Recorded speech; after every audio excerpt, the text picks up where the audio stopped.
গল্পের নাম অপারেশন থিয়েটারের আতঙ্ক। গল্পটা আমার এক বন্ধুর সাথে ঘটে যাওয়া সত্যি ঘটনা। শুরুটা স্বাভাবিক ছিল না। রাত তখন প্রায় 2টা। কলকাতার এক পুরনো সরকারি হাসপাতালের 3য় তলার অপারেশন থিয়েটার। বাইরে টিমটিমে আলো জ্বলছে, আর ভিতরে নিঃশব্দ এক নিস্তব্ধতা। নতুন হাউস স্টাফ ডাক্তার অনিরুদ্ধ তার প্রথম রাতের ডিউটিতে এসেছে। সিঁড়ি দিয়ে উঠে আসতেই হিমেল হাওয়া কাঁধ ছুঁয়ে গেল। হঠাৎ করে যেন কারো কানে ফিস ফিস শব্দ, ডাক্তারবাবু, আমি মরতে চাই না। সে ফিরে তাকালো, কেউ নেই। চারদিকে শুধুই ফাঁকা করিডোর আর দেওয়ালে ঝুলতে থাকা পুরনো বিবর্ণ ওয়ার্ড তালিকা। অনিরুদ্ধ যখন দরজা খোলার চেষ্টা করছে, পিছন থেকে চাপা একটা আওয়াজ, ডাক্তারবাবু, এবার আপনার পালা। সে ফিরে তাকিয়ে দেখে সেই মৃতদেহটা উঠে বসে গেছে, এক হাতে ছুরি আর এক হাতে ওটি রিপোর্ট। তারপর শুরু হলো তাণ্ডব। দরজা খুলে গেল, অনিরুদ্ধ দৌড়ে নিচে নামল। কিন্তু আশ্চর্যের বিষয়, কেউ তাকে বিশ্বাস করে না। সবাই বলে ওটিটির 3 নাম্বার রুম তো 10 বছর আগেই সিল করে দেওয়া হয়েছে। পরদিন অনিরুদ্ধ পুরনো রেকর্ড ঘাঁটতে থাকে।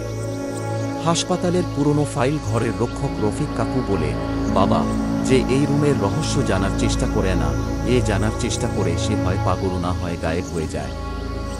এসব শোনার পর অনিরুদ্ধ খোঁজ পায় 1943 সালের একটি কেস ফাইল। রোগীর নাম শচীন মল্লিক, বয়স 35, কেস লেখা ছিল declared dead but patient was still conscious during autopsy। টেবিলের ওপরে আলোটা জ্বলে উঠল।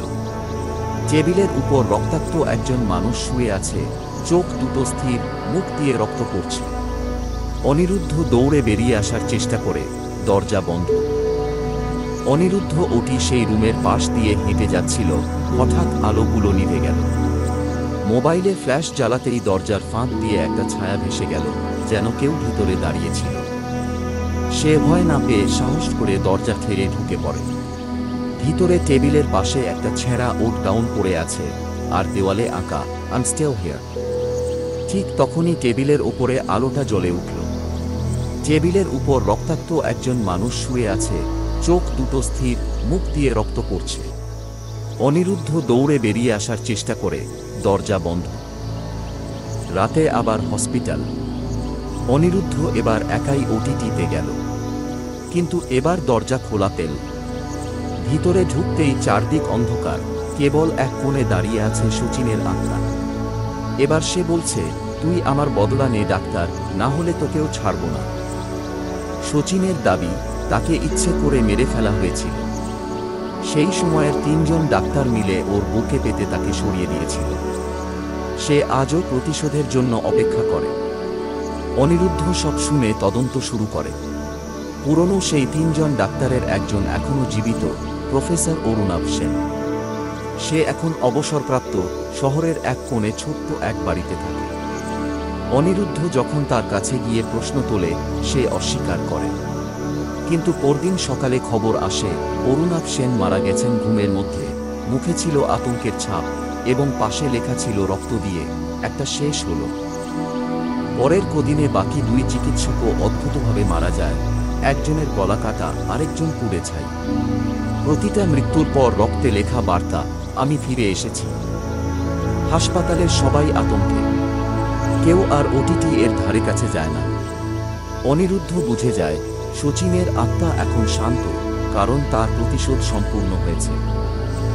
অনিরুদ্ধ একদিন সেই অপারেশন থিয়েটারের দরজার সামনে দাঁড়িয়ে ফিসিস করে বলে, তুমি শান্তি পাও শচীনদা।